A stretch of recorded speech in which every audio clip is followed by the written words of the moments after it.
अस्सलाम वालेकुम दोस्तों, एक बार फिर से हाजिर हूं मैं आप लोगों के लिए सऊदी अरब की बहुत ही इंपॉर्टेंट अपडेट्स लेकर आओ। दोस्तों आज की इस वीडियो में जो भी अपडेट्स हो बहुत ज़्यादा इंपॉर्टेंट है, इसलिए इस वीडियो को लास्ट तक जरूर देखिएगा। साथ ही अगर आप चैनल पर नए हैं तो चैनल को सब्सक्राइब करके बेल आइकन को जरूर दबा दीजिएगा। तो दोस्तों यहाँ पर सबसे पहली अपडेट सऊदी अरब के रियाद से। दोस्तों जैसा कि आपको मालूम हो कि सऊदी अरब के रियाद में पहले जो वोमेन सिक्योरिटी ऑफिसर थी उनकी ट्रेनिंग सेंटर में किसी भी तरीके का कोई भी शूटिंग सेंटर नहीं था, बट नाउ सऊदी अरब के रियाद में यहाँ पर जो वोमेन्स का ट्रेनिंग सेंटर होता है वहां पर अब एक शूटिंग सेंटर भी बना दिया गया है। और कल यहाँ पर शूटिंग और वेपन डिसेंबलिंग जैसे स्किल्स को भी दिखाया गया था, जो कि एक स्नाइपर के लिए मेन चीजें होती है। इसके अलावा दोस्तों यहाँ पर अगली अपडेट सऊदी अरब के ministry of human resource and social development की तरफ से। फाइनली दोस्तों सऊदी अरब की ministry of human resource and social development ने बताया है कि जो लोग अब सऊदी अरब में सिक्योरिटी गार्ड के प्रोफेशन में काम कर रहे हैं वो लोग अब 5 घंटे से ज्यादा बिना ब्रेक के काम नहीं करेंगे। यानी कि अगर आप सिक्योरिटी गार्ड के प्रोफेशन में काम कर रहे हैं तो यहां पर 5 घंटे के बाद आपको ब्रेक लेना जरूरी है। इसके अलावा दोस्तों यहां पर मिनिस्ट्री ने यह भी बताया है कि इस प्रोफेशन में काम करने वाले लोग अपने जो ब्रेक टाइम है उसी में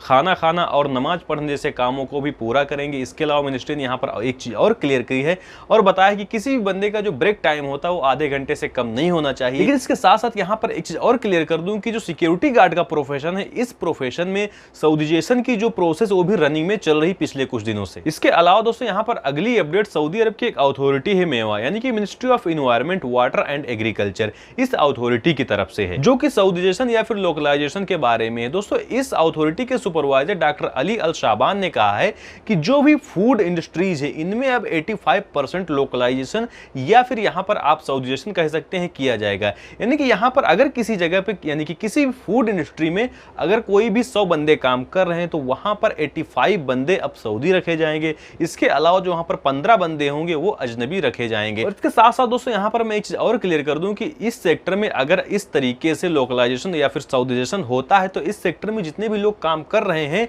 उनके बाद जो न्यू वीजा होंगे वो 85% वीजा कैंसिल कर दिए जाएंगे, यानी कि 15% वीजा ही यहां पर इशू किए जाएंगे। यानी कि जहां पर 100 लोगों की रिक्वायरमेंट होती थी वहां पर सिर्फ 15 अजनबी रखे जाएंगे। और इसके साथ साथ दोस्तों मैं यहां पर एक चीज और क्लियर करना चाहता हूं, जैसा कि मैंने इस वीडियो की शुरुआत में आपको बताया था कि इन्होंने सिर्फ एक एम बताया है, यानी कि ये जो सऊदीजेशन ये अभी अप्लाई नहीं किया जाएगा, ये 2030 तक कंप्लीटली कर दिया जाएगा। यानी कि ये लोग इस स्टेप को धीरे धीरे फॉलो करेंगे 2030 तक। इसके अलावा दोस्तों यहां पर अगली अपडेट सऊदी अरब की पुलिस की तरफ से। सऊदी अरब की पुलिस ने एक सऊदी सिटीजन को ही अरेस्ट किया है।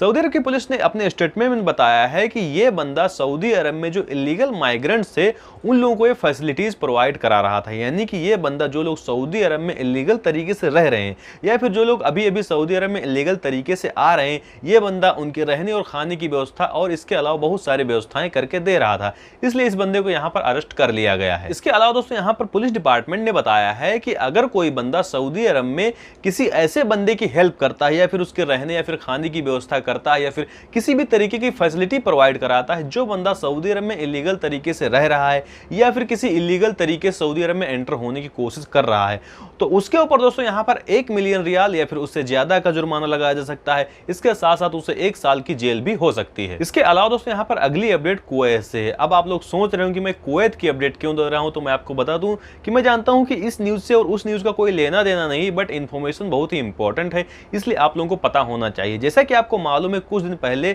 इजिप्ट यानी कि मिस्र ने जो कुवैती लोग मिस्र में एंटर होते हैं उनके ऊपर एक फीस अप्लाई की थी। यानी कि अगर कोई भी कुवैती बंदा इजिप्ट यानी कि मिस्र में एंटर होता है तो उसको $30 की फीस को पे करना पड़ता था। लेकिन अब उसी के ऊपर यानी कि उसी की जवाबदेही में यहां पर कुवैत ने भी इजिप्ट वालों के ऊपर एक फीस अप्लाई कर दी है।